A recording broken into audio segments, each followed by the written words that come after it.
Thunder cracked over the city as Haley Morgan balanced 3 glasses of whiskey on her tray.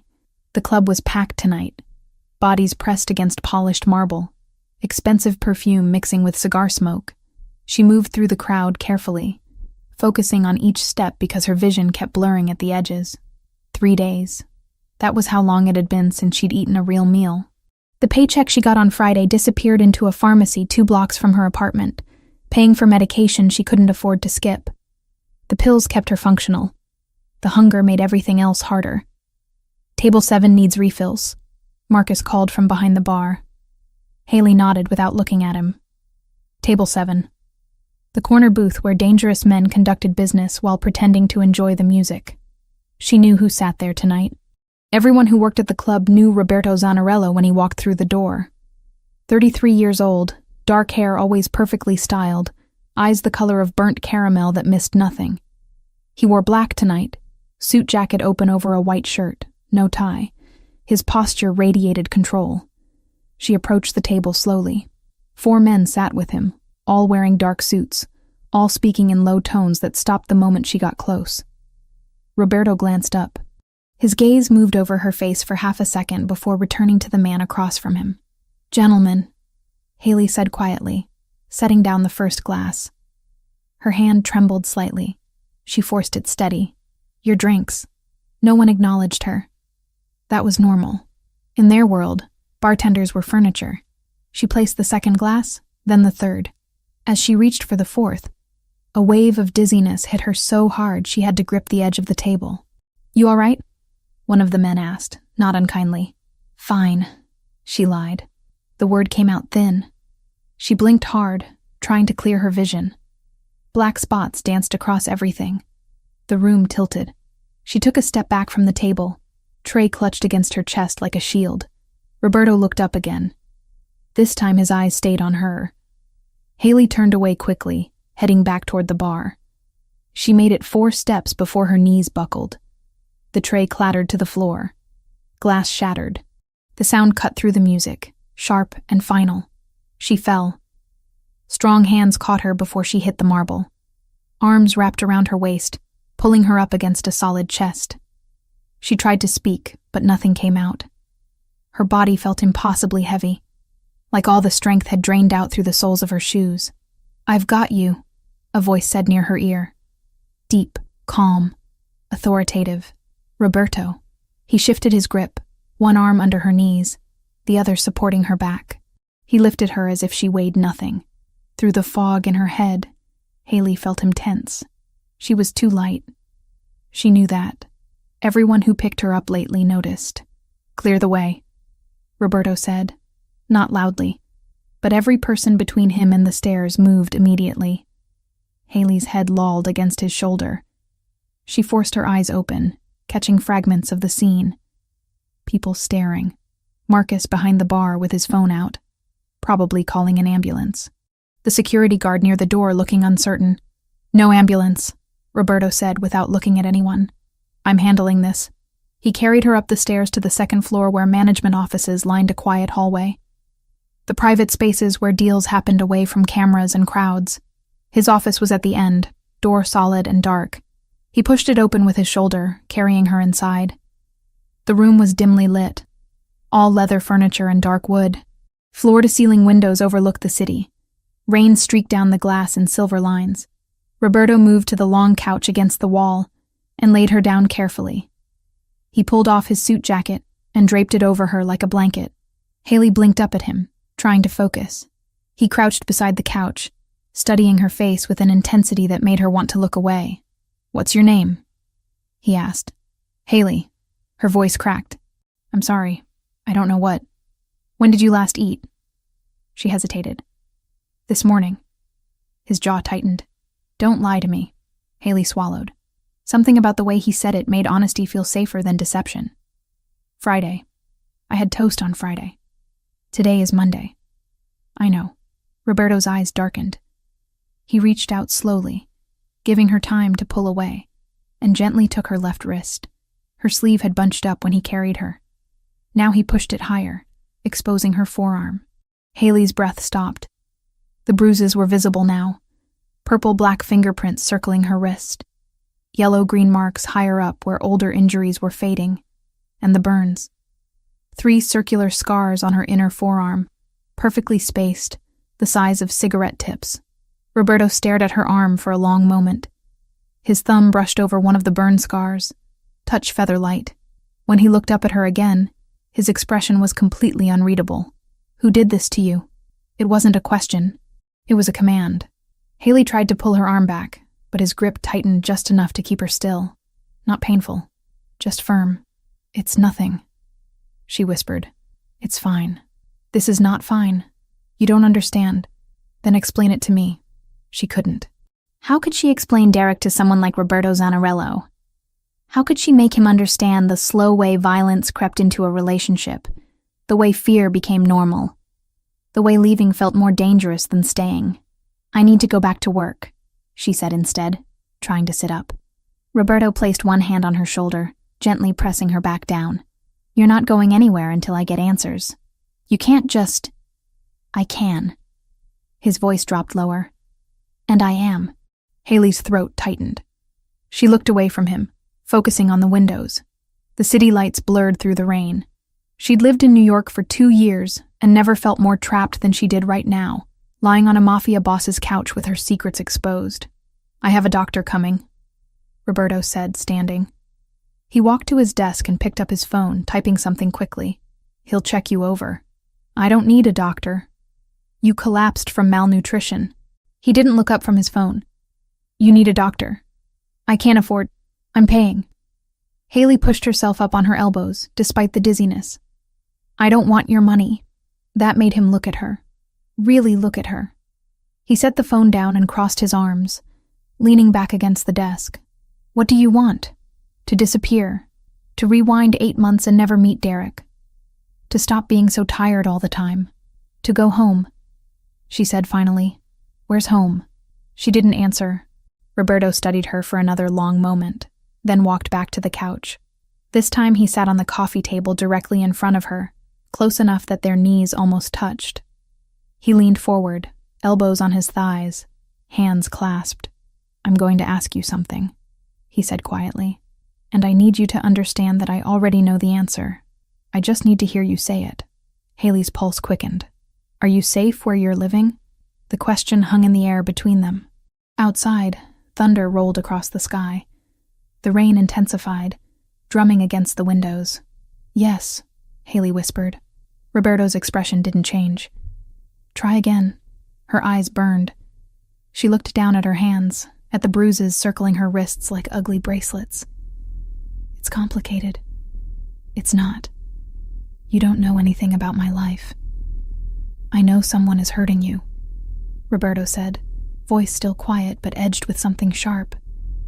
"I know you're starving yourself to afford medication. I know you're covering bruises with long sleeves in August.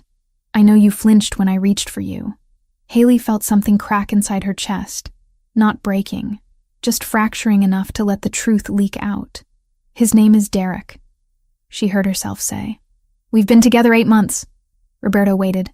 "He wasn't always like this. In the beginning, he was just intense, protective.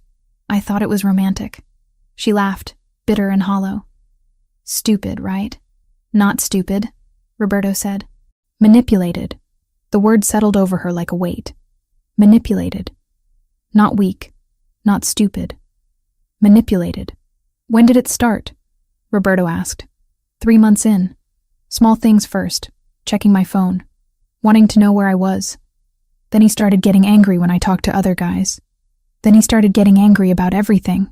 She pulled her sleeves down, covering the evidence. Last month he started using cigarettes. Roberto's hands curled into fists. He didn't move otherwise, but Haley saw the violence coiled beneath his stillness. "You tried to leave," he said. "Twice. The first time he found me at my friend's apartment and dragged me back. The second time," her voice broke, "he has videos of me. Bad videos. He said if I leave again, he'll send them to everyone I know." "What kind of videos?" Haley closed her eyes. "The kind that ruin lives." Roberto stood abruptly. He walked to the windows, staring out at the rain-soaked city.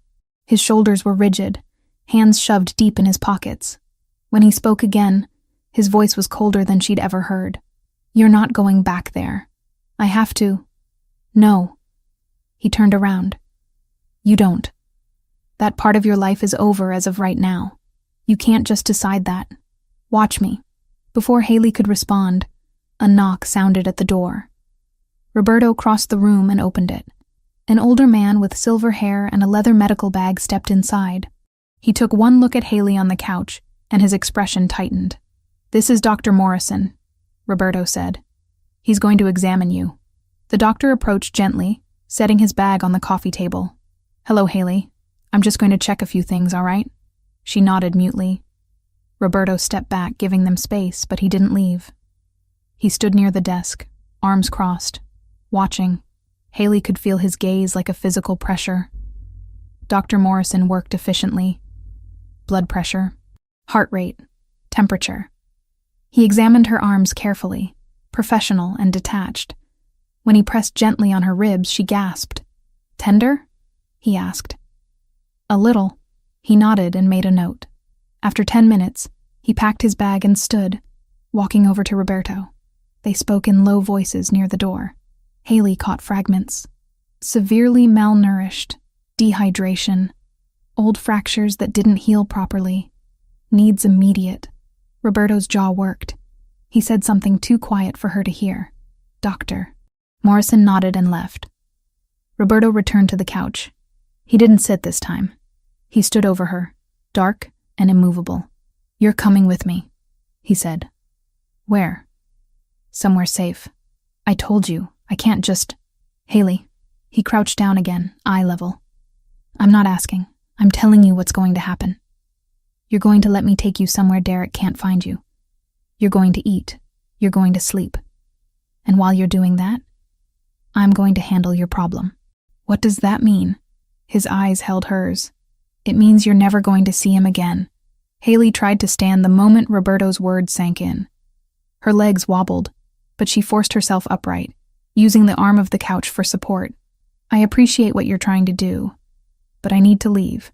Roberto straightened slowly, positioning himself between her and the door. Not aggressive, just immovable. "You're not thinking clearly. I'm thinking perfectly clearly." Her voice shook despite her attempt at firmness. "Derek expects me home by midnight. If I'm not there, he'll what?" She couldn't finish the sentence. The images flooded her mind too quickly. Derek's face when he was angry, the way he checked her phone records, the time he locked her in the bathroom for 6 hours because she smiled at a delivery driver. "You don't understand how he is," Haley said desperately. "If he thinks I told someone, if he even suspects, I don't care what he suspects." Roberto's tone was flat, absolute. "You're not going back to him. You can't just kidnap me. I'm not kidnapping you. I'm protecting you. That's not your job."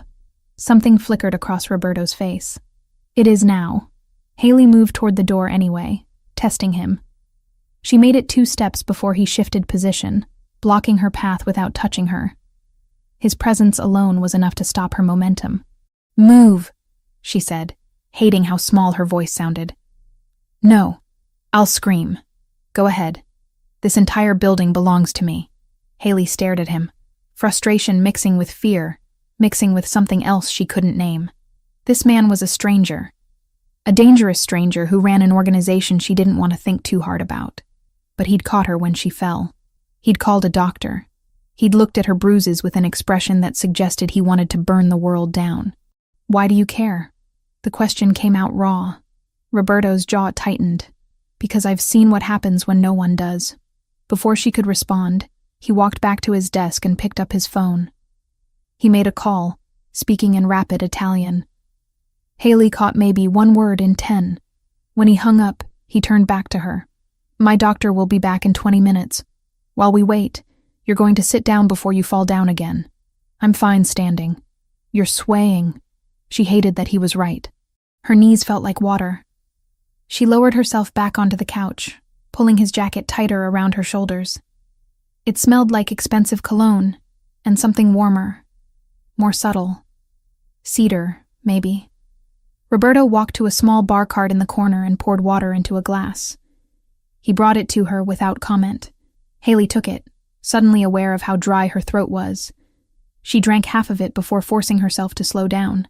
"When's the last time you had water?" Roberto asked, watching her. "This morning." He didn't call her a liar this time, but his expression said he didn't believe her. He sat in the leather chair across from the couch, leaning back, studying her like she was a puzzle he needed to solve. "Tell me about the phone," he said after a moment. Haley glanced down at her purse, where the outline of her cracked phone was visible through the fabric. "I dropped it. Try again." She closed her eyes. "He stepped on it. Last week. I said something he didn't like and he took my phone and stepped on it until the screen shattered. But you kept using it. I need it for work. I can't afford a new one." Roberto pulled out his own phone, sleek and expensive, and typed something. "You'll have a new one tomorrow. I don't want your charity." "It's not charity. It's basic necessity." He set his phone aside. "Tell me about the clothes." Haley looked down at herself. 3 layers, like he said. A tank top, a long-sleeve shirt, and a cardigan, despite the August heat that made the club feel like a sauna. "I get cold easily. You're covering the bruises." It wasn't a question. She didn't bother denying it. Roberto leaned forward, elbows on his knees. "Does anyone else know? Friends? Family?" "I don't have friends anymore. Derek didn't like them." "Family?" Haley's throat tightened. "I have a younger brother. Ryan. He's 21, studying engineering at Columbia. He's on scholarship, working 2 jobs to cover what the scholarship doesn't. He can't know about any of this." "Why not?" "Because he'll try to help, and Derek will—" She stopped, swallowing hard. "Derek has videos of me. He said if I tell anyone, if I try to leave, he'll send them to Ryan. He'll ruin my brother's life just to hurt me." Roberto's expression went dangerously still. "What kind of videos?" Haley forced herself to meet his eyes. 6 months ago, Derek started giving me pills. He said they were for anxiety. I didn't know they were something else until I was already dependent. One night I was so out of it I couldn't stand. He recorded it. Recorded me saying things, doing things I don't even remember. He has maybe a dozen videos like that. Where does he keep them? His laptop, his phone, a cloud server somewhere. He showed me once, made sure I understood he had backups. Roberto stood abruptly and walked back to the windows. He stood there for a long time, hands in his pockets, shoulders rigid. When he spoke, his voice was so controlled it was almost frightening. "Here's what's going to happen. In a few minutes, 2 of my men are going to arrive. You're going to go with them to an apartment I own. It's secure. No one knows about it except people I trust completely. You'll stay there while I deal with Derek. You can't just—" "I can." He turned around. "And I will. This isn't negotiable, Haley. He'll know I'm gone. He'll release the videos. He won't have time." The certainty in his voice made her breath catch. "What are you going to do to him?" "Nothing he doesn't deserve." "That's not an answer." Roberto crossed the room and crouched in front of her again, close enough that she could see the flecks of gold in his dark eyes. "Do you want to know the truth?" She nodded, even though part of her didn't. "I'm going to find him. I'm going to recover every single one of those videos. And I'm going to make absolutely certain he never touches you again. That's all you need to know. And if you can't find all the videos, I will. But if you can't—" "Haley." He reached out slowly and took her hand. His palm was warm, calloused. "I don't fail at things that matter. And this matters." She wanted to argue. Wanted to tell him this was insane, that she couldn't just abandon her entire life because a stranger told her to. But the truth was, her life had stopped being hers months ago. Derek owned every hour of her day, every dollar she earned, every breath she took. Maybe letting go was the only way to survive. "What about my job?" she asked, voice breaking. "You're not going back there either. I'll handle it. My apartment, my things. My men will get whatever you need. You just have to tell them where and what. Derek lives with me. He'll be there." "Good." Roberto's expression was carved from stone. "That'll make it easier." A knock sounded at the door. Roberto stood and opened it. 2 men entered, both broad-shouldered and alert. They looked at Haley with carefully neutral expressions. "This is Luca and Vincent," Roberto said. They're going to take you somewhere safe. Haley stood on shaking legs. I don't know if I can do this. You can. Roberto picked up his jacket from where it had fallen and draped it back over her shoulders. And you will. Because the alternative is going back to him, and that's not happening. She looked up at him. This dangerous man who'd decided to save her for reasons she didn't understand. Why are you doing this? His jaw worked. For a moment she thought he wouldn't answer. Then he said quietly, because someone should have done it for my sister. And no one did. The words hit her like a physical blow. Before she could ask what he meant, he turned to Luca. Take her to the Parkside apartment. Stay with her. No one goes in or out without my approval. Yes, boss. Roberto looked back at Haley. Go with them. I'll check on you tomorrow. What if Derek finds me? He won't. I promise you, Haley. He won't. She wanted to believe him. Desperately wanted to believe that someone could actually protect her. Luca stepped forward, offering his arm like a gentleman. Haley took it, still clutching Roberto's jacket around her shoulders. As they walked toward the door, she looked back. Roberto stood in the center of his office, hands clenched at his sides, watching her leave with an expression that suggested he was already planning violence. And for the first time in 8 months, Haley felt something other than fear. She felt hope. 14 days felt like 14 years. Haley sat on the edge of the bed in the Parkside apartment, staring at the white walls that had become her entire world. The space was modern and sterile, all clean lines and empty surfaces. A prison made of safety. The first 5 nights she hadn't slept at all. She'd sat in the corner of the bedroom with her back against the wall, watching the door, waiting for Derek to kick it open. Every sound in the hallway made her flinch. Every car door slamming outside sent her heart racing. By the 3rd day, Luca had stopped trying to convince her to rest. But Derek never came. Roberto did. Every morning at 9, like clockwork, he arrived with food. The first time, he'd brought soup and bread from an Italian restaurant. Haley had stared at it like it might be poisoned. You need to eat, he'd said, setting the containers on the small kitchen table. I'm not hungry. You're starving. She turned away from him, arms wrapped around herself. Roberto had stood there for a full minute before leaving the food and walking out without another word. The next morning he came back with scrambled eggs and fruit. She didn't touch those either. He left them on the counter and departed. On the 4th day, he brought pancakes. Haley had been standing at the window, looking down at the street below, when the smell hit her. Sweet and buttery, and so achingly normal, it made her chest hurt. They're from a diner 3 blocks over, Roberto had said quietly. The owner is from Sicily. She makes them the way my grandmother used to. Haley had eaten half of one after he left. By the 5th day, she was eating whatever he brought. Now, 2 weeks in, she actually looked forward to his visits, not just for the food, but for the way he filled the silence. He never stayed long, maybe 20 minutes. He'd ask how she slept, if she needed anything, whether Luca or Vincent were treating her well. Simple questions that didn't require her to think too hard. The knock came at exactly 9 o'clock. Haley stood and smoothed down her shirt, one of 3 Roberto had sent over from her apartment. Luca had retrieved her things while Derek was at work. She tried not to think about what would happen when Derek noticed her clothes were gone. She opened the door. Roberto stood in the hallway holding a paper bag and 2 coffee cups. He looked tired, she realized. Dark circles under his eyes, hair not quite as perfectly styled as usual. His white shirt had wrinkles near the collar. Morning, he said. Good morning. He stepped inside and she closed the door behind him. They'd developed a routine. He set the food on the table while she got plates from the cabinet. Today it was croissants and some kind of pastry she didn't recognize. Sfogliatelle, Roberto said, noticing her looking. Ricotta filling. Try it. She sat across from him and pulled one of the pastries toward her. The first bite was sweet and rich, layers of crispy dough giving way to creamy cheese. Despite everything, she almost smiled. Roberto watched her eat for a moment before speaking. We need to talk about Derek. Her appetite vanished instantly. She set down the pastry, hands suddenly shaking. Did he find me? No. We found him. Haley's breath caught. And? Roberto leaned back in his chair, fingers drumming once against the table before going still. He's been at your apartment every day, going through your things, looking for clues about where you went. My men have been watching him. The videos. That's the complicated part. Roberto's jaw tightened. He has multiple backups.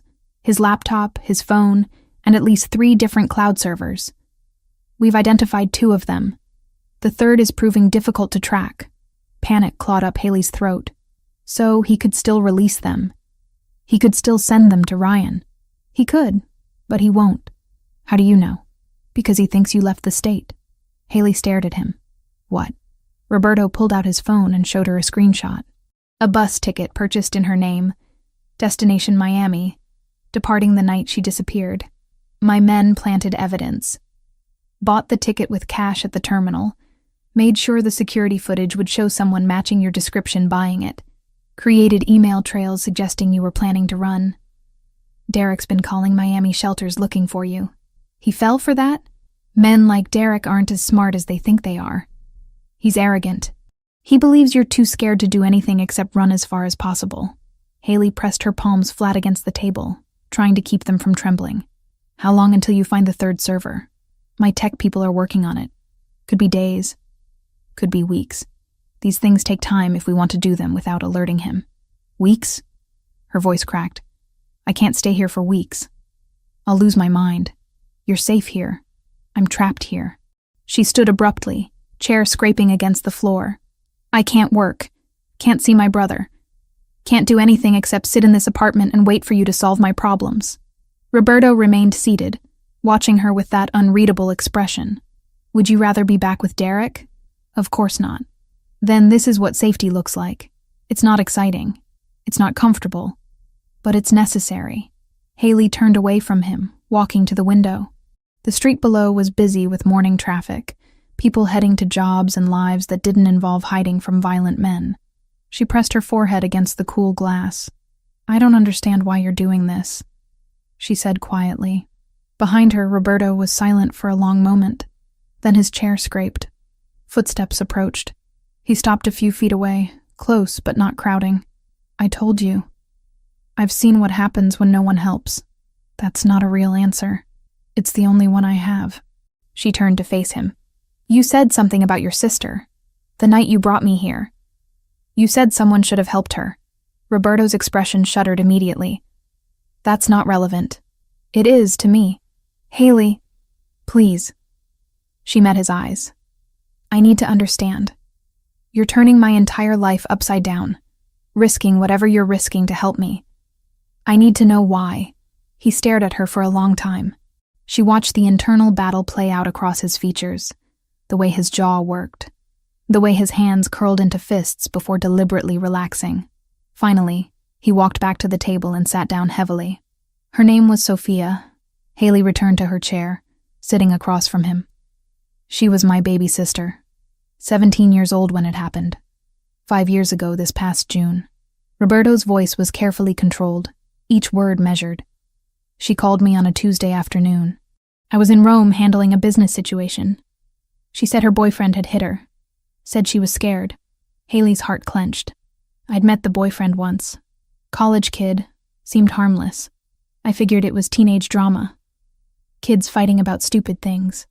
I told Sophia I'd deal with it when I got back to New York. Told her to stay with a friend until then. Roberto. I got back 4 days later.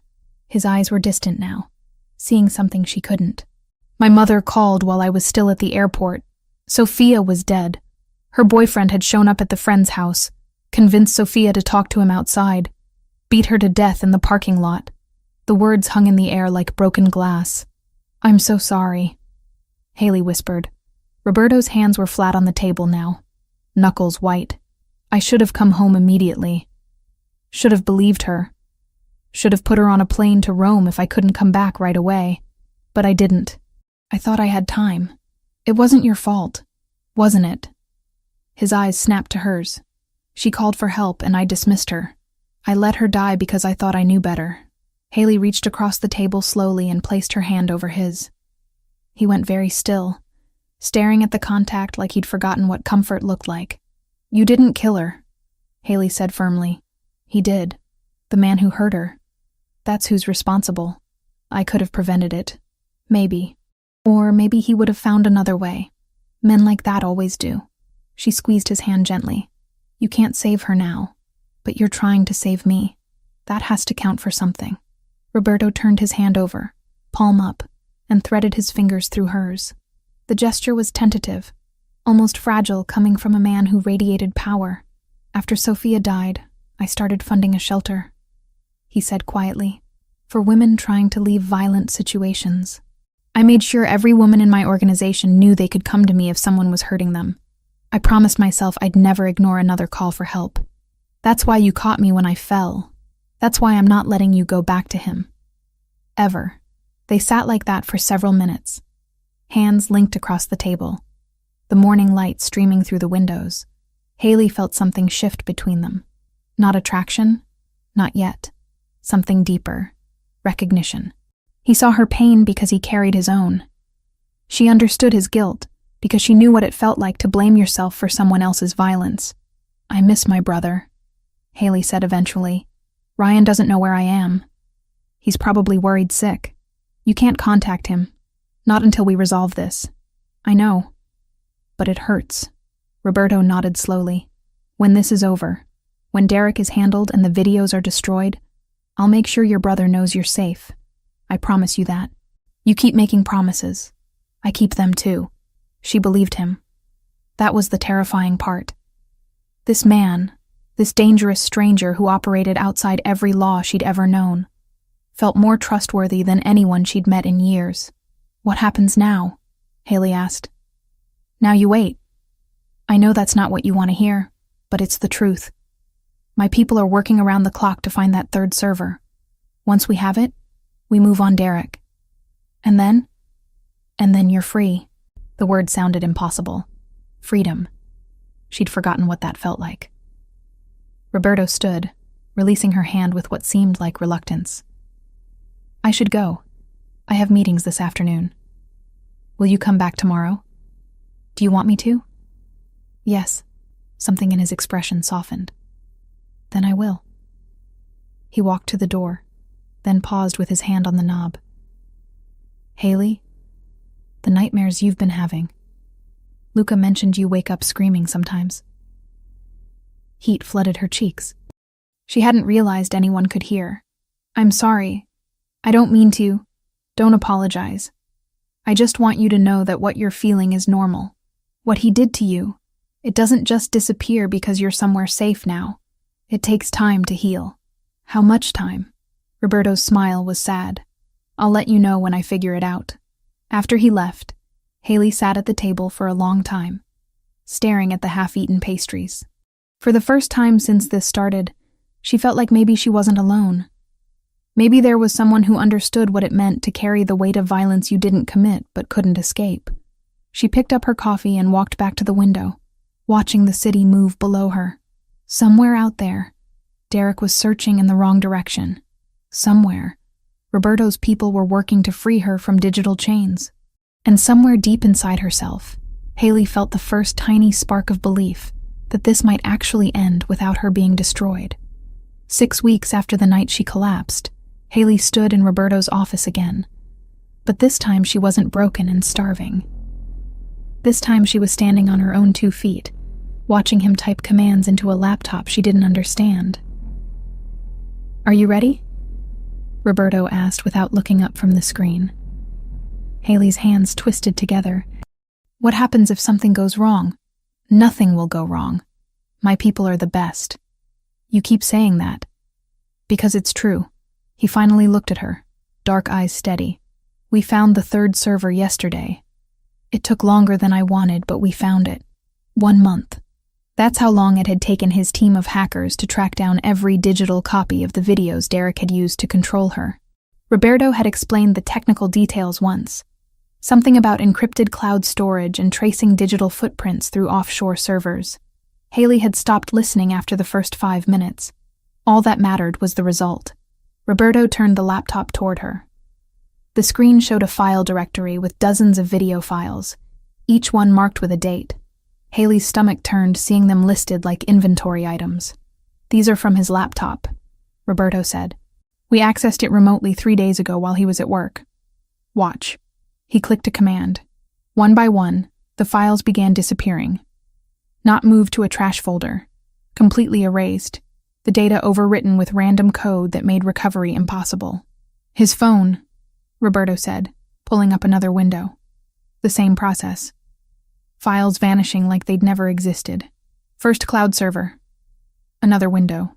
More deletions. Second server. Gone. Third server. The final batch disappeared. Haley watched the last file vanish from the screen and felt something inside her chest crack open. Not breaking. Releasing. She pressed both hands over her mouth as tears spilled down her cheeks. They're gone, Roberto said quietly. Every copy. Every backup. Every fragment. I had 3 different tech specialists verify it. Derek has nothing. The sob that escaped her was part relief, part disbelief. She'd spent 8 months believing those videos would haunt her forever, that Derek would always have power over her. And now, in the span of 60 seconds, that power had been erased. Roberto stood and walked around the desk. He didn't touch her, just stood close, giving her space to break down without being alone. How much did this cost you? Haley asked through her tears. It doesn't matter. Roberto, please, I need to know. He hesitated, then sighed. $50,000. Her knees went weak. 50,000. Specialized hackers don't work cheap, particularly when the job requires complete discretion and 0 digital footprint. Haley wiped at her face with shaking hands. I'll pay you back. I don't know how long it'll take, but I swear I'll... No, I can't just accept... Haley. His voice was firm. You're not paying me back. This isn't a loan. It's a problem that needed solving. That's not fair to you. I don't care about fair. I care about you being free. She looked up at him. This man who'd spent a fortune to save someone he barely knew. What about Derek? Does he know the videos are gone?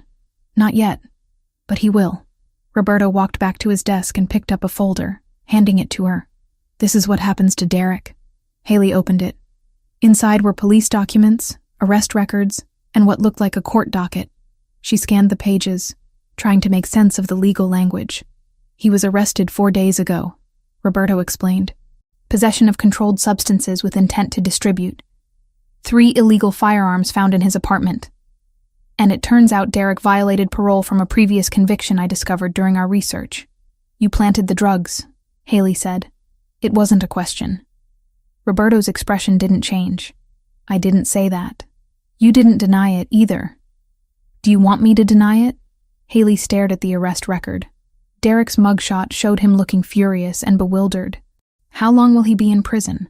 His lawyer is trying to negotiate, but with the parole violation and the quantity of drugs involved, minimum 8 years, likely closer to 12. 12 years. Derek would be in his 40s when he got out. She'd be in her late 30s, living a completely different life. The relief was so intense it made her dizzy. He can't hurt me anymore, she whispered. No, he can't.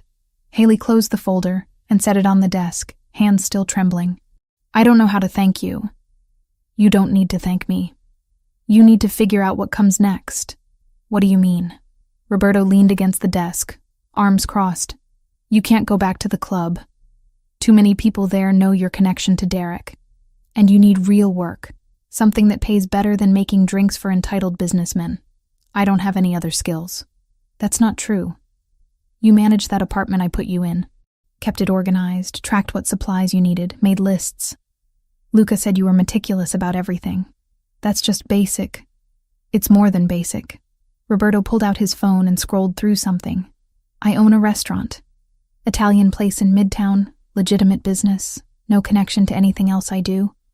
They need someone to manage inventory, handle supplier orders, track costs. $4,500 a month plus health insurance. Haley's mouth fell open. That's 3 times what I made at the club. The club was paying you poverty wages. This is what the job actually pays. I don't know anything about restaurant management. You'll learn. My manager will train you. The question is whether you want it. Did she want it? A real job with real pay, doing something other than dodging drunk customers and watching her back? Of course she wanted it. Yes, Haley said. Yes, I want it. Roberto nodded once. You start Monday. I'll have someone show you the systems. 2 weeks later, Haley sat in the back office of Bella Notte, surrounded by spreadsheets and invoices. The restaurant was beautiful, all warm lighting and exposed brick, the kind of place where businessmen took clients and couples celebrated anniversaries. She'd been terrified her first day, convinced she'd mess everything up within hours. Instead, she'd found something unexpected. She was good at this. Managing inventory came naturally to her. She liked the logic of it, the way numbers told stories if you knew how to read them. Within 3 days, she'd reorganized the entire storage system.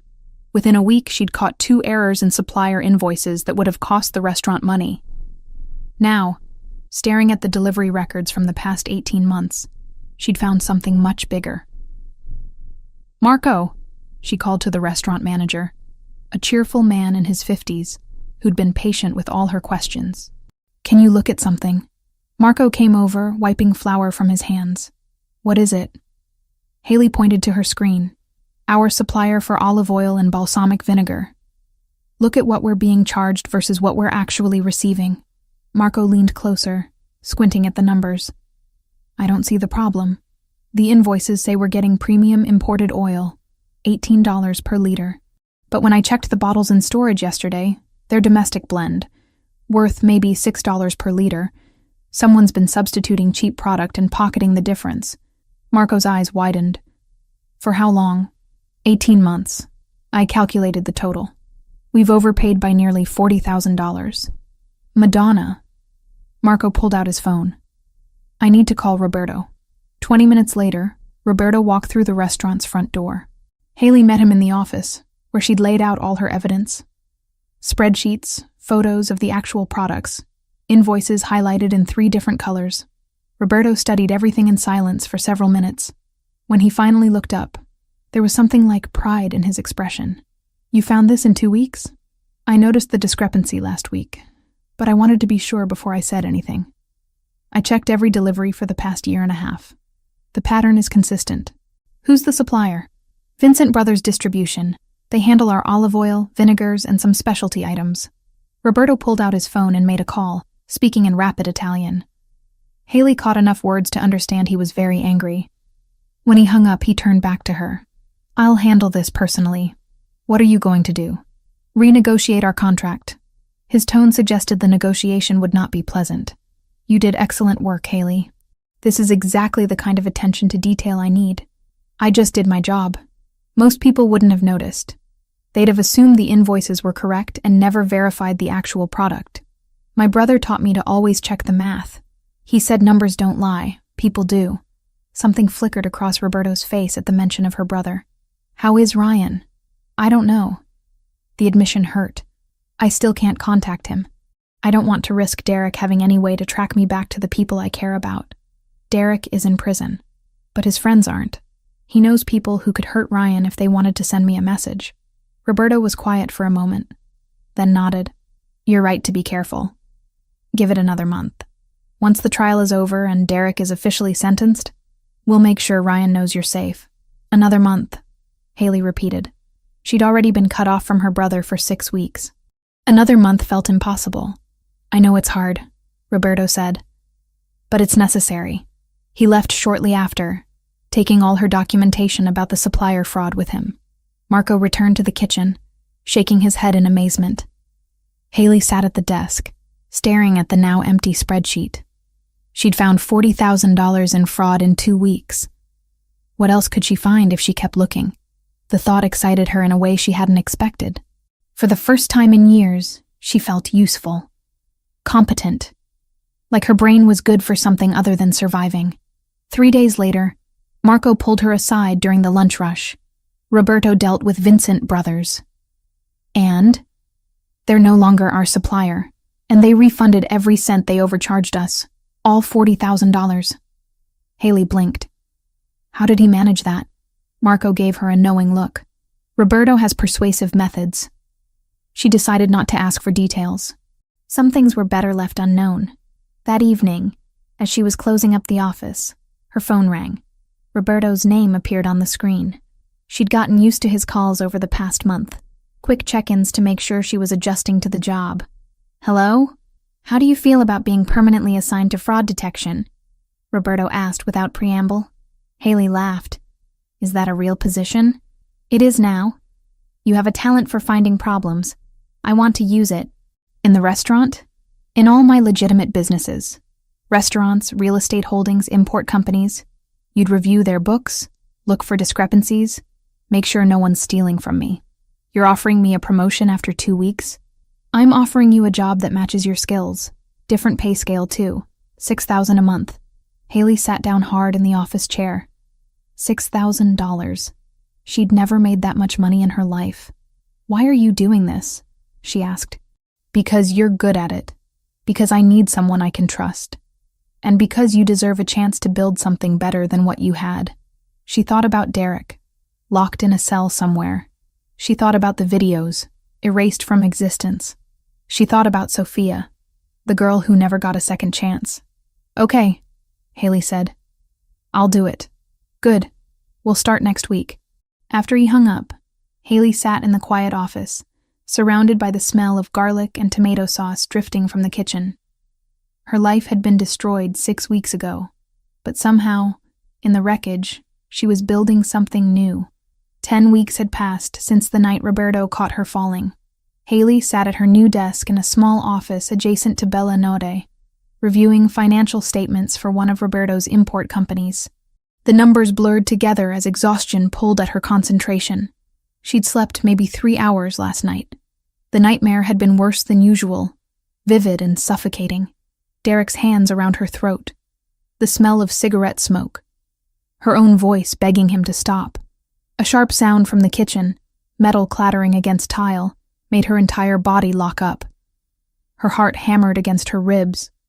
Her breathing went shallow and quick.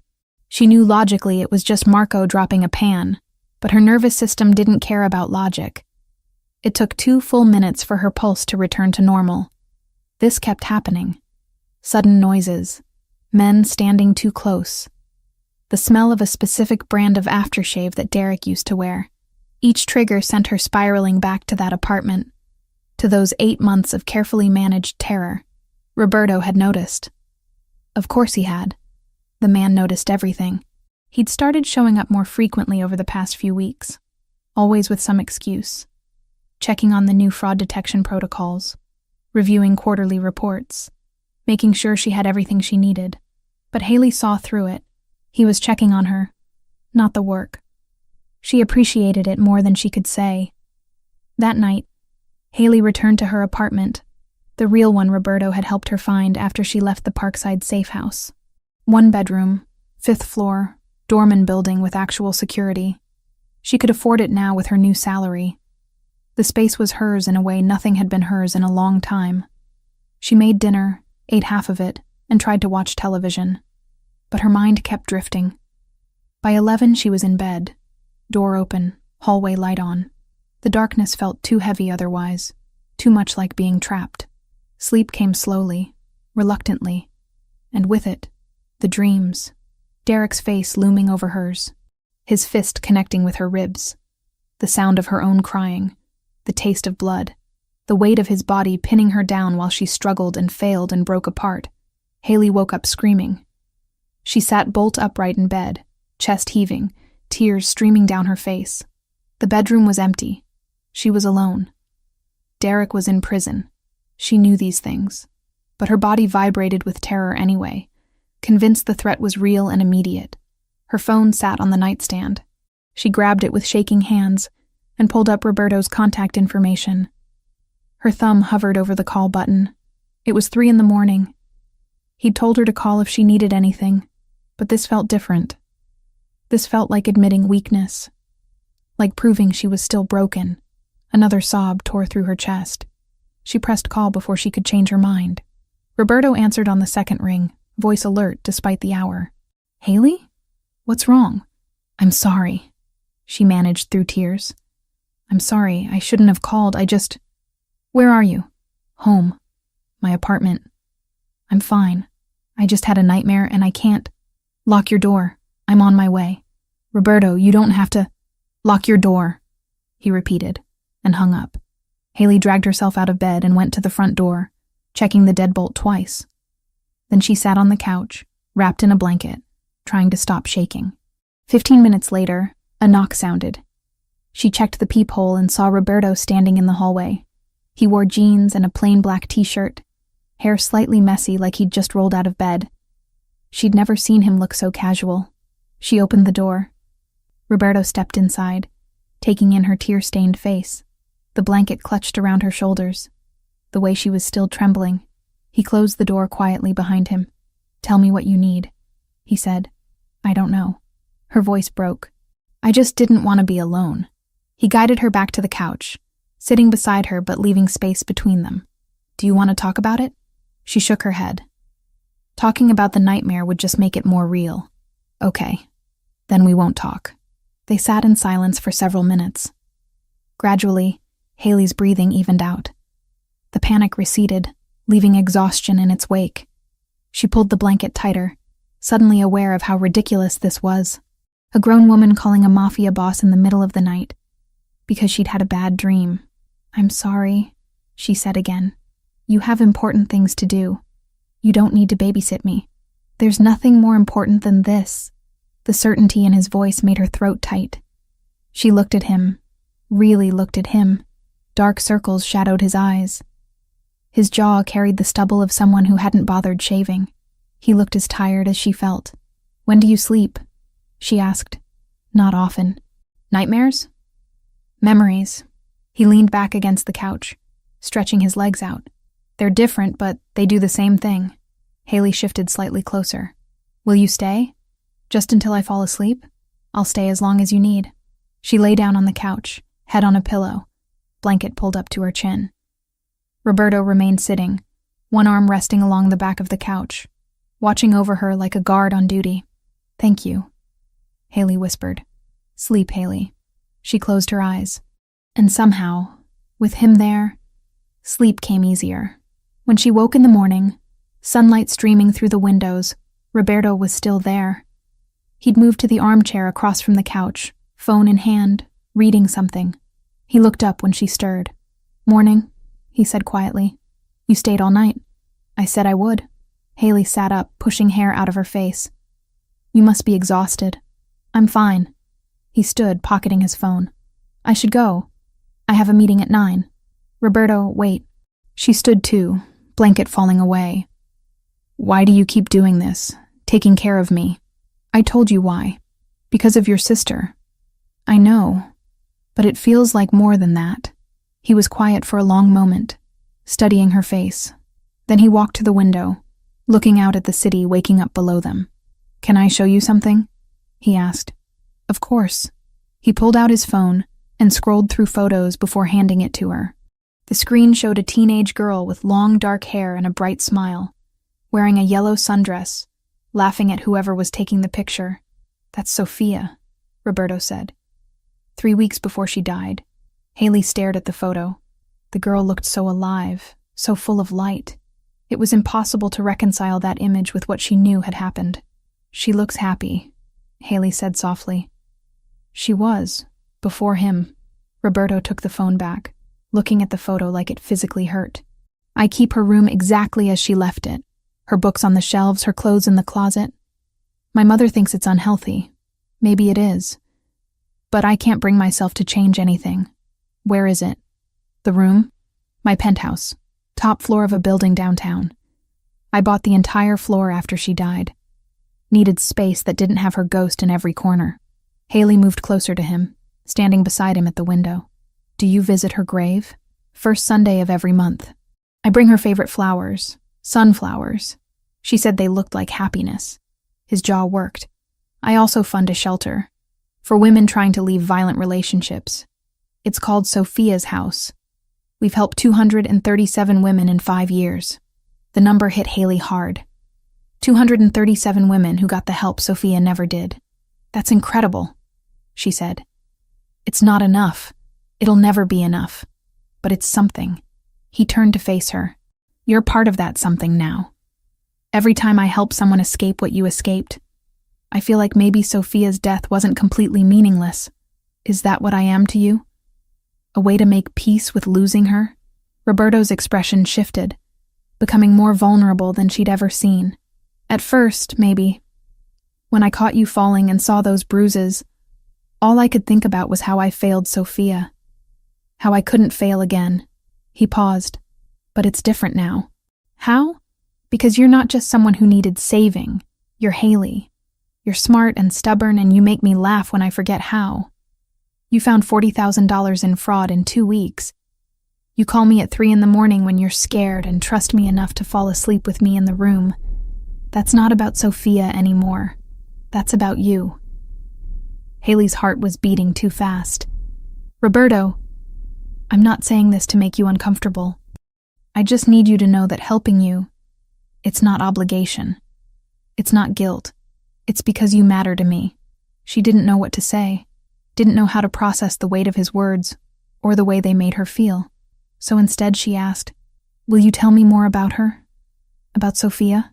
Relief flickered across his face, grateful she wasn't running from what he'd just admitted. "What do you want to know?" "Everything." They sat back down on the couch and Roberto talked. About Sophia's love for terrible romantic comedies. About how she wanted to be a teacher. About the time she convinced him to go to a Justin Bieber concert, and he spent 2 hours surrounded by screaming teenagers. About her laugh, her stubbornness, the way she called him Robbie even though he hated it.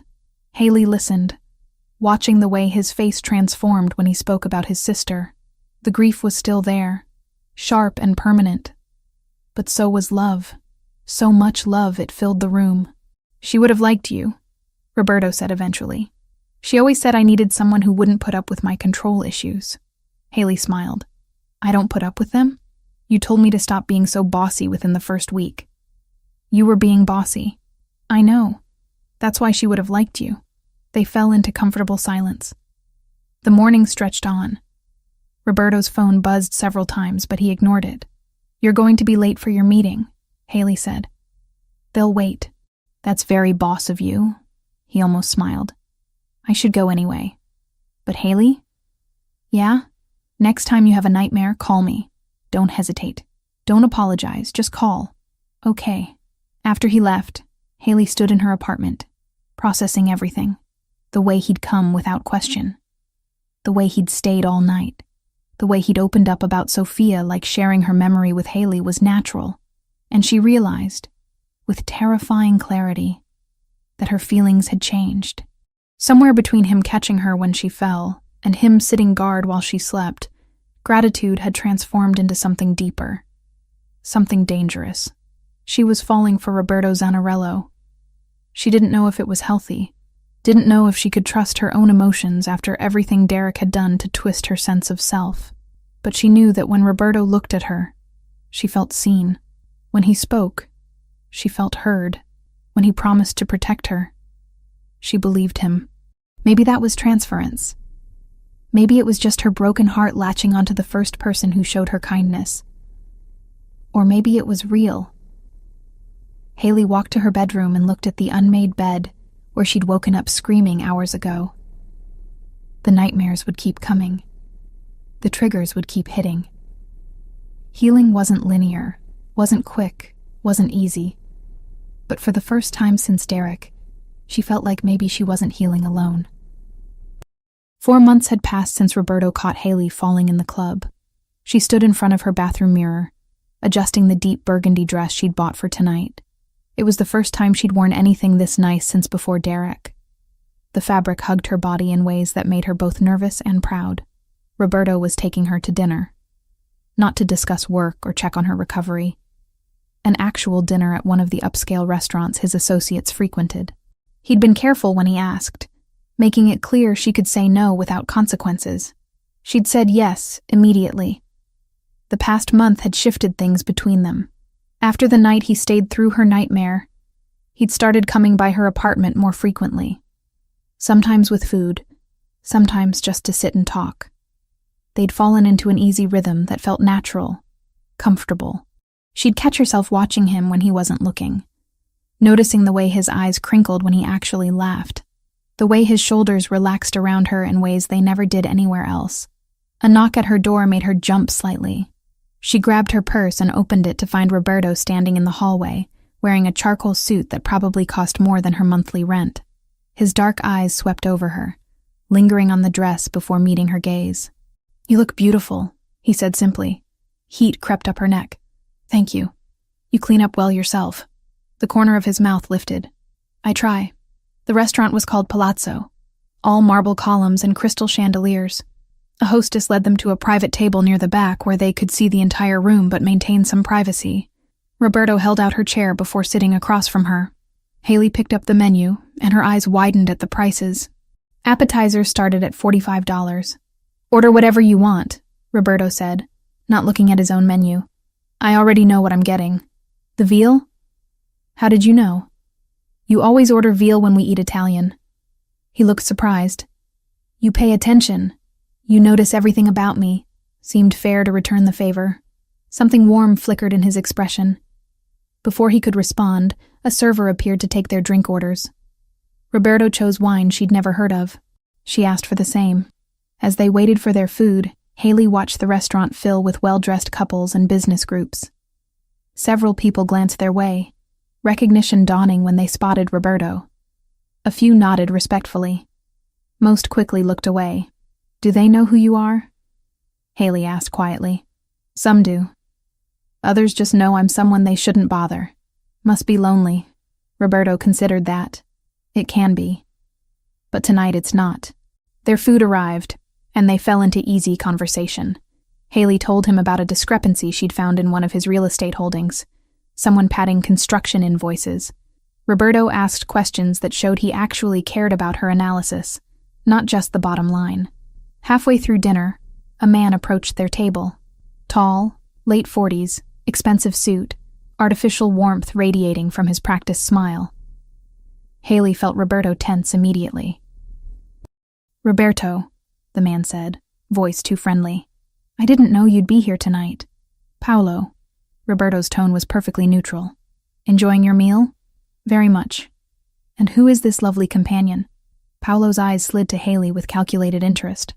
"This is Haley Morgan. She works for me." Business dinner then." Paolo extended his hand to Haley. "Paolo Grimaldiro, an old friend of Roberto's." Haley shook his hand briefly, noting the way Roberto's jaw tightened at the word friend. "Nice to meet you. The pleasure is mine. Roberto, we should talk soon. I have some proposals I'd like to discuss. Have your people call mine." Paolo's smile didn't waver, but his eyes hardened slightly. "Of course. Enjoy your evening."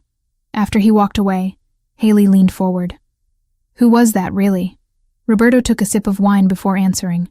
"Paolo runs a faction within my organization. We have an arrangement. He controls certain territories. I control others. We cooperate when it benefits us both. But you don't trust him. Not even a little. Paolo wants more power than he has. He's ambitious in ways that make him dangerous. Why keep him around? Because removing him would start a war I don't want. Better to keep him close where I can watch him." Roberto set down his glass. "Don't worry about Paolo. He knows better than to cross certain lines." Haley wasn't so sure, but she let it drop.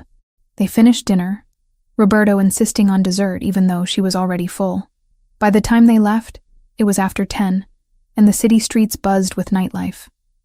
Roberto's driver pulled up, but Roberto waved him off. "We'll walk. It's only a few blocks." They strolled through the warm September evening, Haley acutely aware of Roberto's hand at the small of her back, guiding her around pedestrians. When they reached her building, she turned to face him. "Thank you for tonight." "I had a really good time." "So did I." He studied her face, hesitating like he wanted to say more. Then he simply added, "Sleep well, Haley."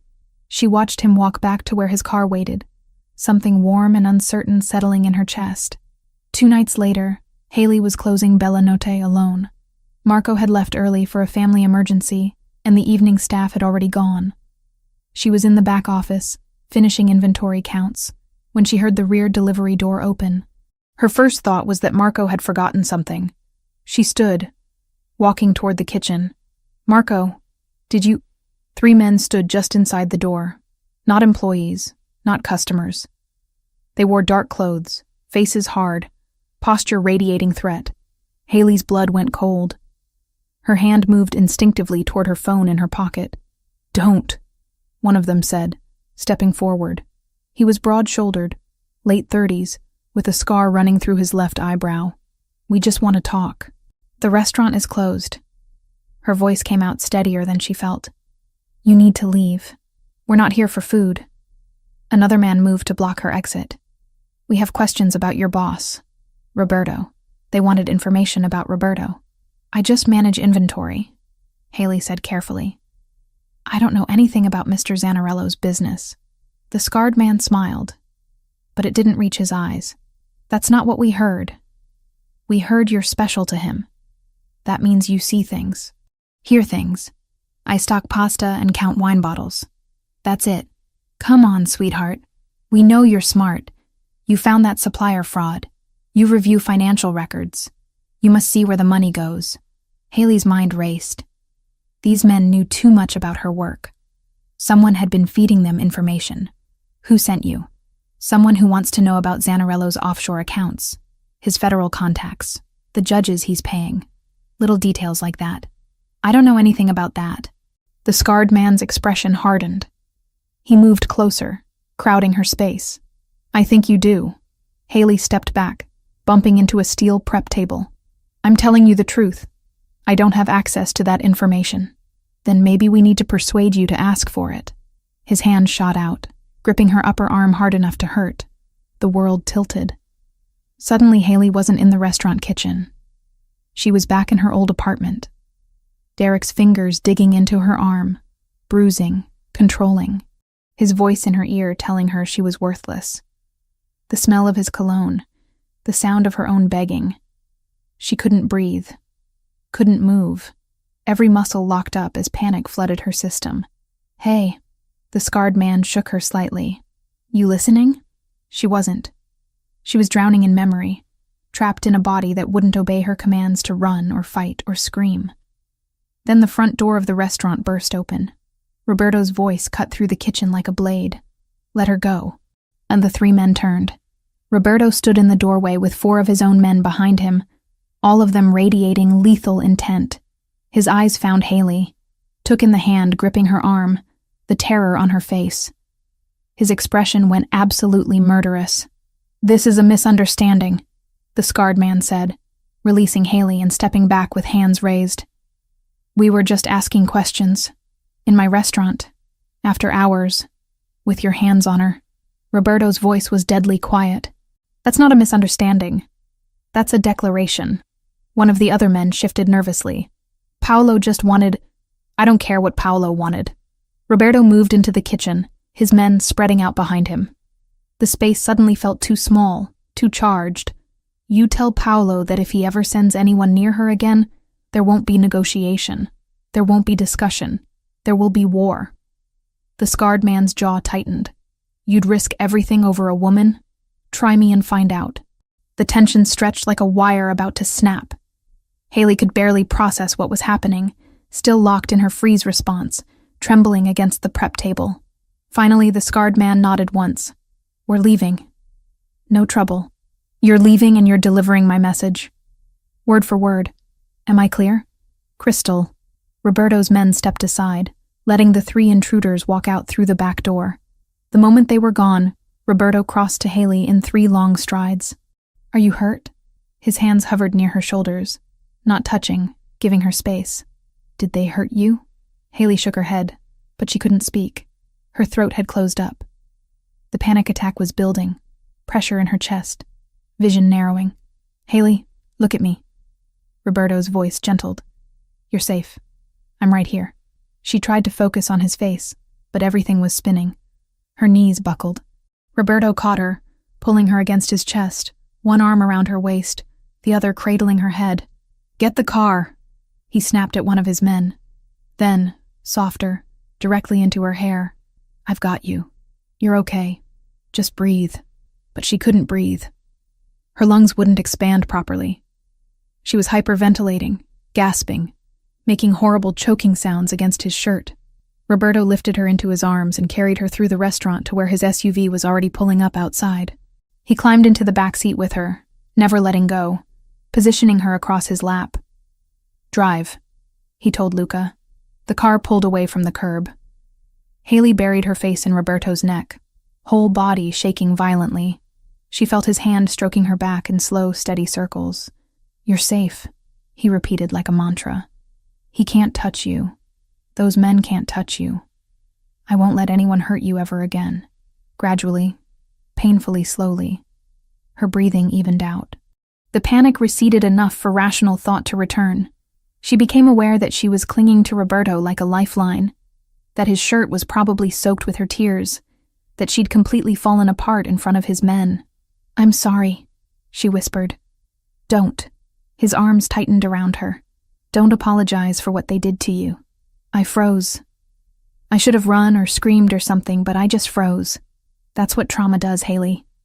It's not weakness. It's your body trying to protect you the only way it knows how." She pulled back enough to look at him. His jaw was still tight, with barely contained rage, but his eyes were gentle on her face. Who was Paolo? Someone who just made the biggest mistake of his life. He sent them because of me. Because you care about me. He sent them because he's testing boundaries, seeing how far he can push before I push back. Roberto's thumb brushed away tears from her cheek. But he chose the wrong person to use as a test. You're not a negotiating chip. You're not leverage. And anyone who treats you that way will learn exactly how far I'm willing to go. Haley rested her forehead against his shoulder, exhausted. "I don't want you starting a war because of me. Then Paolo shouldn't have touched you." The finality in his tone left no room for argument. They drove in silence for several minutes, before Haley realized they weren't heading to her apartment. "Where are we going?" "My place." "You're not staying alone tonight." She should have argued. Should have insisted she was fine. But the truth was, she didn't want to be alone. Didn't want to go back to her empty apartment and relive what just happened in the restaurant. So she just nodded and let Roberto take her somewhere safe. Because for better or worse, that's what he'd become to her. The place where fear couldn't follow.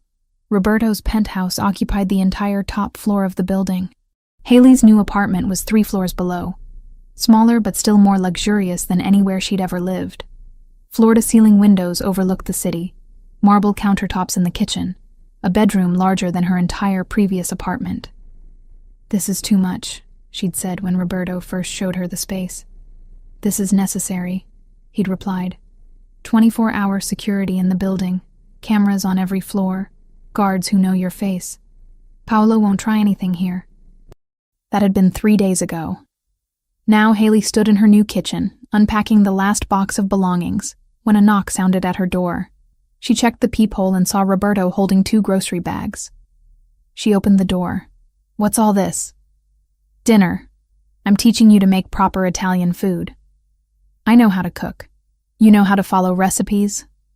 "I'm teaching you to cook the way my grandmother did. No measurements, just feel." Over the next 2 hours, Roberto guided her through making fresh pasta from scratch. His hands covered hers, showing her how to knead the dough, when to add more flour, how to tell by texture when it was ready.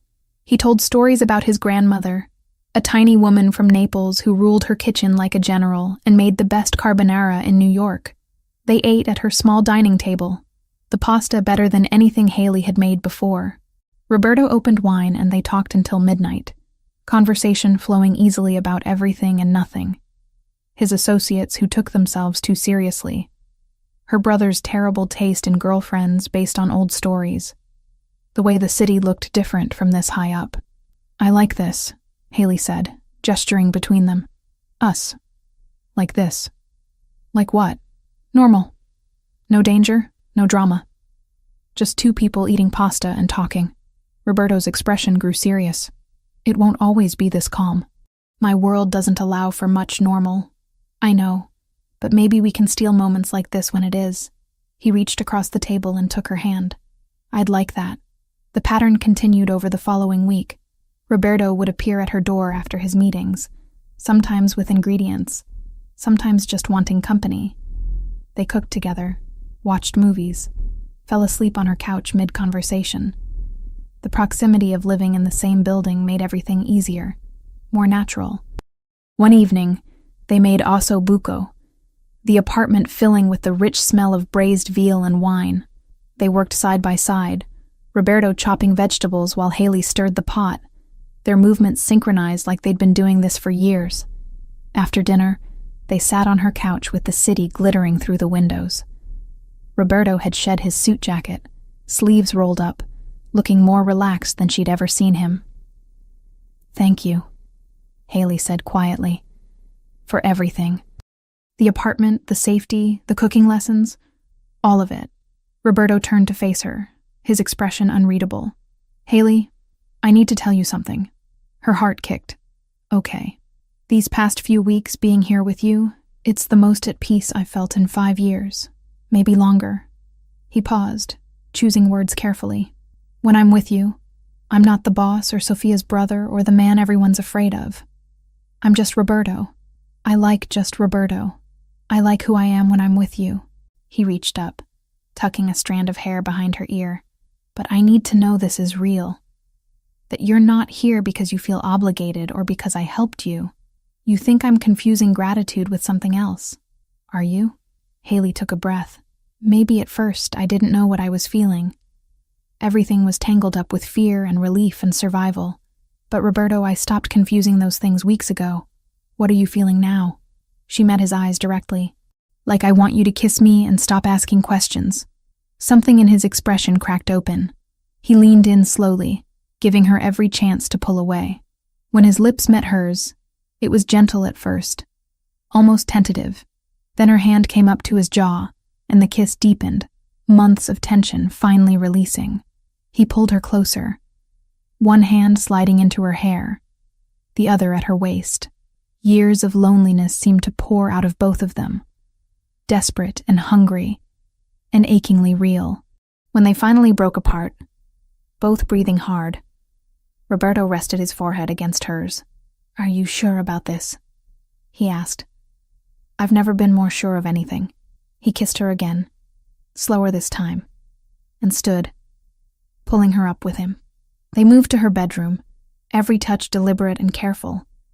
Roberto checked in constantly, making sure she was okay, stopping whenever she tensed, never pushing. When she finally fell asleep in his arms hours later, Haley felt something she hadn't experienced in years, safe and wanted and whole. Morning light woke her. Roberto was already awake, watching her with an expression she couldn't quite name. "Hi," she said softly. "Hi yourself." He brushed his thumb across her cheek. "I should probably tell you that I have absolutely no idea what I'm doing here." "What do you mean?" "I don't do relationships, Haley. I don't let people close. But with you, I can't seem to stop myself." "Do you want to stop?" "No. That's what scares me." She kissed him, slow and sweet. "Then don't stop. Let's just see what happens." 2 weeks later, Haley was reviewing financial records for Roberto's various businesses when something caught her eye. Irregular transfers from one of his import companies, small amounts spread across multiple accounts. The pattern looked deliberately obscured, designed to avoid detection. She dug deeper, cross-referencing invoices and bank statements. The more she looked, the worse it got. Someone was skimming money systematically. Had been for at least 2 years. The total approached $300,000. Then she found something that made her blood run cold. Encrypted emails between someone in Roberto's organization and an unknown contact, discussing shipping routes, delivery schedules, security details, information that could get people killed. She traced the emails back to their source and felt her stomach drop. Michael Grant. For 7 years, he had been Roberto's personal accountant, the man who knew every shell company, every holding, every legitimate restaurant, and every carefully hidden front. The man Roberto trusted with the numbers he didn't let anyone else see. Haley printed everything and went straight to Roberto's penthouse. He answered the door in sweatpants and a t-shirt, clearly working from home. "Haley, what's wrong? We need to talk. Now." His expression shifted immediately to alert. He let her inside and closed the door. "What happened?" She spread the documents across his dining table. "Your accountant is stealing from you. $300,000 over 2 years, maybe more. But that's not the worst part." Roberto picked up one of the papers, scanning it quickly. His jaw tightened. "He's selling information to the Russians," Haley continued. "Transport routes, security details, Everything they'd need to hit your operations. I found emails going back 6 months. Roberto's knuckles went white, gripping the paper. Michael's been with me since I took over the organization. I trusted him completely. I'm sorry. I triple-checked everything. It's definitely him. Roberto pulled out his phone and made a call, speaking rapidly in Italian. When he hung up, his expression was carved from stone. He's being brought here now. I need you to go back to your apartment. Roberto, please, I don't want you here for this. She recognized that tone. Not a request. She gathered her documents and left, but her chest ached watching the betrayal settle over his features. An hour later, Roberto called her. Come back up. She found him pacing his living room, Michael Grant sitting in a chair with 2 of Roberto's men standing behind him. The accountant looked terrified, but defiant. Tell her what you told me, Roberto said, voice dangerously quiet. Michael's eyes darted to Haley. I have insurance. A complete dossier on every illegal thing Roberto's done for the past 10 years. Names, dates, locations, financial records, even things about Sophia. Roberto moved so fast Haley barely saw it. 1 second he was across the room, the next his hand was around Michael's throat, lifting him partially out of the chair. Don't say her name, Roberto growled. Boss, Luca warned from the doorway. Roberto released Michael with visible effort, stepping back. Where's the dossier? Safe location. If anything happens to me, if I don't check in every 72 hours, it goes automatically to the FBI, to the press, everywhere. Michael straightened his shirt. I want $2 million and safe passage out of the country. Then I disappear and the dossier stays buried. You think I'm going to pay you for betraying me? I think you don't have a choice. The room went silent. Haley watched Roberto struggle with rage and calculation, the impossible position Michael had put him in. Pay the traitor or risk losing everything he'd built. Get out of my sight, Roberto finally said. You have 48 hours to provide account numbers. After that, we negotiate terms. Michael left, escorted by the 2 guards. The moment the door closed, Roberto slammed his fist into the wall hard enough to crack the plaster. 7 years, he said, voice raw. 7 years I trusted him with everything. Haley approached carefully, taking his hand and examining the bloody knuckles. We'll figure this out. There's nothing to figure out. He has me backed into a corner. Either I pay him or I go to prison. There has to be another way. There isn't. He pulled his hand away, walking to the windows. This is my world, Haley. Betrayal and blood and impossible choices. This is what you're signing up for if you stay with me. She moved to stand beside him, taking his damaged hand again despite his resistance. Then I guess we start looking for that dossier. 6 months had passed since Roberto caught Haley falling in the club. She sat in her apartment 3 floors below his penthouse, reviewing financial records on her laptop when she noticed something unusual. Small discrepancies in one of Roberto's import companies. Nothing dramatic, just enough to make her pause and look closer. Over the next 3 days, she dug deeper. The pattern emerged slowly but unmistakably. Someone was moving money in careful increments, disguising the transfers as legitimate business expenses. Whoever was doing this knew the system intimately, understood exactly how much they could take without triggering automatic alerts. By the end of the week, Haley had traced nearly $300,000 in fraudulent transfers. But that wasn't what made her blood run cold. She found encrypted emails, conversations between someone in Roberto's organization and contacts she didn't recognize. The content was coded, but the implications were clear. Shipping routes, security schedules, names of people Roberto trusted. Someone was selling information that could get people killed. Haley cross-referenced the email metadata against access logs for Roberto's secure servers. It took hours of careful analysis, matching timestamps and IP addresses, but eventually the trail led to one name: Michael Grant, Roberto's accountant for 7 years. The man who handled his most sensitive financial operations, who had access to everything. Haley printed every piece of evidence and went upstairs to Roberto's penthouse. He answered the door wearing sweatpants and a white t-shirt, clearly working from home. His expression shifted the moment he saw her face. What happened? She walked past him and spread the documents across his dining table. Your accountant is stealing from you. $300,000 over the past 2 years. But that's not the worst part. Roberto picked up one of the printouts, scanning it quickly. His jaw tightened as he absorbed the information. He's selling information, Haley continued, pointing to the highlighted emails. To the Russians, transport schedules, security details, financial records, everything they'd need to hit your operations hard. Roberto's hands curled into fists, crushing the paper he was holding. Michael has been with me since I took over. I trusted him with everything. I'm sorry, I checked it 3 times. It's definitely him. Roberto pulled out his phone and made a call, speaking in rapid Italian. When he hung up, his expression was carved from stone. He's being brought here now. Go back to your apartment, Haley. Let me stay. You might need... Please. His eyes met hers. I don't want you here for what comes next. She recognized that tone. Not anger at her, but protection. She gathered her documents and left, though her chest ached watching the betrayal settle over him like a physical weight. 40 minutes later, her phone rang. Roberto, come back up, he said simply. Haley found Michael Grant sitting in a chair in Roberto's living room, 2 guards standing behind him. The accountant looked terrified, but there was something else in his expression. Defiance. Calculation.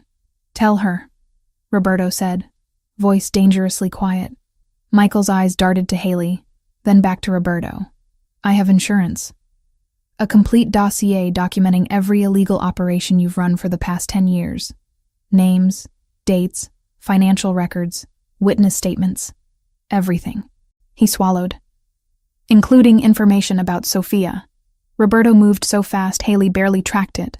His hand wrapped around Michael's throat, lifting him partially out of the chair. Don't you dare say her name.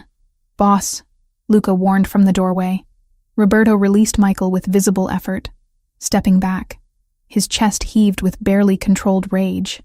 Michael straightened his shirt with shaking hands. If anything happens to me, if I don't check in every 72 hours, the dossier goes automatically to the FBI, to journalists, everywhere. Your empire collapses, and you go to prison for life. Where is it? Roberto's voice was deadly calm now. Safe location. Multiple backups. You'll never find them all. Michael's confidence was returning. I want $2 million and safe passage out of the country. Then the dossier stays buried and I disappear. The room went silent. Haley watched Roberto struggle with the impossible position Michael had created. Pay the traitor or risk losing everything. Get out of my sight, Roberto finally said. You have 48 hours to provide account details for the transfer. After Michael left with the guards, Roberto walked to the windows and slammed his fist into the wall hard enough to crack the plaster. Blood appeared on his knuckles. 7 years, he said, voice raw. I trusted him with my life.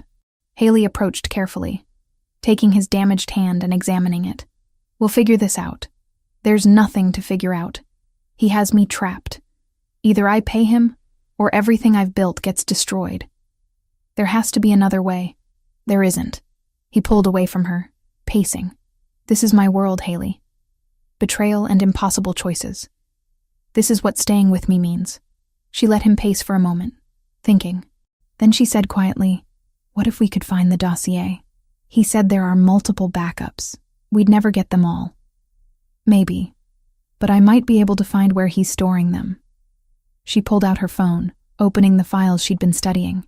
Every time he sent those encrypted emails, he logged in from the same location outside the city, Atlantic City, always the same IP block.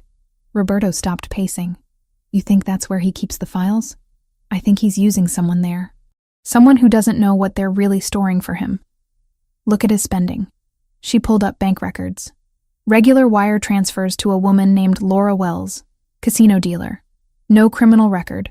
No connection to you. I'd bet anything she has those files in her apartment without knowing what they are. Roberto studied the information, his tactical mind clearly working. If you're right, if we can recover those files before he checks in again, he loses all his leverage. Exactly. You wouldn't have to pay him anything. He looked at her for a long moment. You're getting frighteningly good at thinking like someone in my world.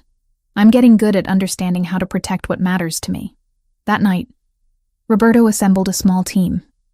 Luca, a tech specialist named Ryan, and 2 others Haley didn't know well. They would drive to Atlantic City, locate Laura Wells, and recover the dossier. "I'm going with you," Haley said. "Absolutely not. Roberto, this could be a trap. Michael could have people waiting. I'm not putting you in that situation. Then what do you want me to do? Sit here and worry?" He pulled her close, pressing his forehead to hers. "Yes. Stay here where you're safe.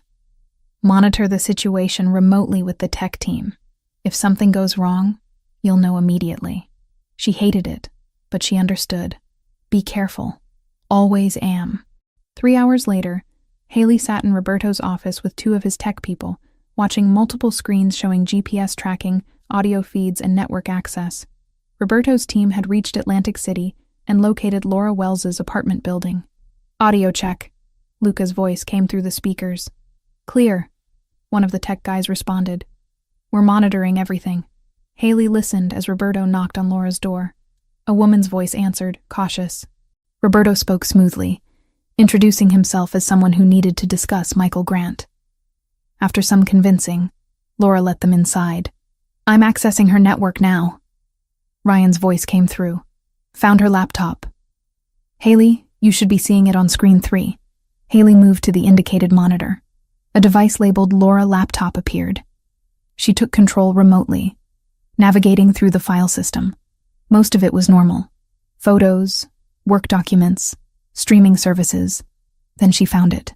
A hidden folder deep in the directory structure, protected by encryption. "Got something," Haley said into the microphone. "Encrypted folder that doesn't match her normal usage patterns." "Can you open it?" Roberto's voice asked. "Working on it." The encryption was strong, but not impossible. Haley ran decryption protocols while listening to Roberto gently questioning Laura in the background. The woman sounded confused and scared, insisting Michael had just asked her to keep some work files safe, that she'd never looked inside. The encryption cracked. Haley's breath caught as the folder contents appeared. Dozens of files. Financial ledgers, organizational charts, photographs, scanned documents, and one file that made her hands shake. Sophia investigation notes. "It's real," Haley said quietly. "The dossier, all of it. I'm looking at everything right now." Silence on the other end. Then Roberto's voice, carefully controlled. "Copy everything to our secure server, then destroy the originals completely." Haley initiated the transfer, watching the progress bar crawl across the screen. The files were large, detailed, damning. Everything Michael had threatened existed exactly as he'd claimed. "How long?" Roberto asked. 2 minutes, maybe less. Laura's voice came through, shaky. "Am I in trouble?" Michael said this was just insurance for his job. "I didn't know it was anything illegal." "You're not in trouble," Roberto said, his tone gentler than Haley expected. "But you need to forget this folder existed. If Michael contacts you, tell him your laptop crashed, and you had to get everything wiped. Luca will give you money for a tech repair shop and help you with the story." The transfer completed. Haley executed the destruction protocol, overwriting the original files multiple times with random data until they were completely unrecoverable. "Done," she said. "He has nothing now. We have everything." She heard Roberto exhale slowly, a sound of profound relief mixed with rage. The team left Laura's apartment with instructions and enough money to make sure she cooperated. When Roberto returned to the city hours later, he came straight to Haley's apartment. She opened the door, and he pulled her into his arms immediately, holding her so tightly she could barely breathe. "It's over," he said into her hair. "We have the only copies now. He can't touch us. What happens to Michael?" Roberto pulled back to look at her. "He thinks he still has leverage. Tomorrow morning he'll demand his money, and I'll show him exactly what we found in Atlantic City. Then he'll understand how badly he miscalculated. And then he disappears. Not dead," he added, seeing her expression, "but he'll lose everything. His money, his reputation, his connections. He'll spend the rest of his life looking over his shoulder." The next day, Michael arrived at Roberto's penthouse expecting to finalize his payment. Instead, he found Roberto sitting calmly at his dining table with Luca standing nearby. Do you have my account information? Michael asked, trying to sound confident. Roberto slid a folder across the table. I have something better. Open it. Michael opened the folder. His face went white as he saw printouts of his own dossier, every page stamped with timestamps showing when they'd been copied from Laura Wells's laptop. How did you... You underestimated the woman who found your theft in the first place, Roberto said quietly. She's better at patterns than you ever were at hiding them. Michael's hand shook. I have other copies. Other backups you didn't find. No, you don't. We traced every login, every upload, every access point you used for the past 2 years. The only copies that existed were in Atlantic City with a woman who thought she was helping her boyfriend with work files. Roberto leaned forward. You have nothing now, Michael. No leverage, no protection, no future. You can't just... I can. And I am. Roberto stood. You're going to return every dollar you stole. You're going to sign documents transferring any remaining assets to accounts I specify. And then you're going to leave this city and never return. If you do, if you even think about causing problems, I'll make sure what's left of your life becomes very unpleasant. Michael looked between Roberto and Luca, clearly realizing he had no options left. And if I refuse, then we have a very different conversation. One that doesn't end with you walking out of here. 2 weeks later, life settled into something approaching normal. Derek's trial had wrapped with a guilty verdict and a long prison sentence. Without the videos and without his network intact, his name turned into a headline and then a warning, not a threat hanging over Haley's head anymore. The Russians, having lost their source and been quietly reminded how thin their margin for error really was, pulled back. Michael Grant, relocated under conditions that left him with no access to Roberto's systems and no offshore kingdom to hide in, treated the loss of his secret empire like a permanent scar and a reason to be painfully cooperative. A week after the verdict, Haley stood on the corner across from a crowded coffee shop near Columbia University, fingers twisting the strap of her bag as students streamed past her. For the first time in months, she wasn't watching for Derek's shadow in every dark doorway. She was watching for one familiar face. Haley? She turned, and there he was. Ryan, thinner than she remembered and with deeper shadows under his eyes, but very much alive. For a second, neither of them moved. Then he dropped his backpack and hauled her into a desperate, bone-crushing hug. You were dead, he choked against her shoulder. I thought... You just disappeared. I thought I'm okay, she said, even though they both knew that wasn't entirely true. It's over. Derek's in prison. He can't hurt us anymore, and I am so sorry I couldn't tell you sooner. They sat inside by the window, while she told him as much of the truth as she could. The blackmail, the escape, Roberto, the safe house, the videos destroyed. Ryan listened with his hands wrapped around his coffee cup like it was the only solid thing in the room. So when I was helping Luca in Atlantic City, he said slowly, I was helping you too. You were saving me, she answered. Again. He huffed out a wet laugh. You really know how to pick dramatic life choices, sis. By the time they left, they had a plan. Regular calls, visits when it was safe, tuition and rent no longer a constant emergency. Roberto had already quietly taken care of the overdue bills and the scholarship committee's questions. All Ryan had to do was keep doing the one thing he'd always done, survive long enough to build something better. Haley and Roberto fell into comfortable rhythms. Mornings reviewing business operations together, evenings cooking in one of their kitchens, nights tangled together in sheets that smelled like home. One Sunday morning, Roberto drove them to the cemetery where Sophia was buried. Haley had been there before, but this time felt different. More permanent. She carried sunflowers, Sophia's favorite. They stood in front of the simple headstone together. Haley knelt and arranged the flowers carefully while Roberto stood with his hands in his pockets watching. Hi, Sophia, Haley said softly. I brought your brother. He's doing better lately. Less angry, more at peace. I like to think you'd approve. Roberto crouched beside her. I told her about you, he said quietly. About how you saved me from my own worst instincts. About how you make me want to be better than I am. Haley took his hand, threading their fingers together. They stayed like that for several minutes, the morning sun warming their backs. "Thank you for bringing me," Haley said as they walked back to the car. "Thank you for coming, for being someone I can bring here."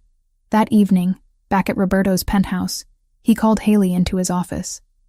He stood by the safe, the large one built into the wall that held his most important documents. "I want to show you something," he said, opening it. Inside were stacks of papers, ledgers, and several small boxes. Roberto pulled out a brass key on a simple chain. "This opens this safe," he explained. "It also opens 2 others in secure locations. Everything I own of real value is accessible with this key." Haley's breath caught. "Why are you showing me this?" "Because I'm giving it to you." He placed the key in her palm, closing her fingers around it. "I updated my will last week. If anything happens to me, you inherit the legitimate businesses and this apartment. Luca gets controlling interest in the other operations. My mother is provided for. But you get the key to everything else. Roberto, I can't—" "You can, and you will." He cupped her face gently. "This isn't about money or property. It's about trust. You're the only person I trust completely with my future, with everything I've built, and everything I hope to build." Tears burned in her eyes. "You're giving me your whole life. I'm sharing it with you. There's a difference." She threw her arms around his neck, the key pressed between them. "I love you. I should have said it before now, but I love you." He pulled back just enough to look at her, his dark eyes intense. "I love you too. From the moment I caught you falling, I think some part of me knew you were going to change everything." They stood there in the quiet of his office, holding each other while the city glittered beyond the windows. The danger hadn't disappeared. Men like Paolo still existed in the shadows. Threats would always emerge in Roberto's world, but they'd face them together now. 2 people who'd found each other in the wreckage of their worst moments and built something worth protecting. Later that night, Haley stood on Roberto's balcony, the key hanging around her neck on its chain. Roberto joined her, wrapping his arms around her waist from behind. "Do you ever regret it?" she asked. "Saving me that night? Never. Best decision I ever made, even with all the complications, especially because of them. They proved we could survive anything together." He kissed her temple. "You walked into my life broken and afraid. You're leaving that version of yourself behind every single day. That's not weakness.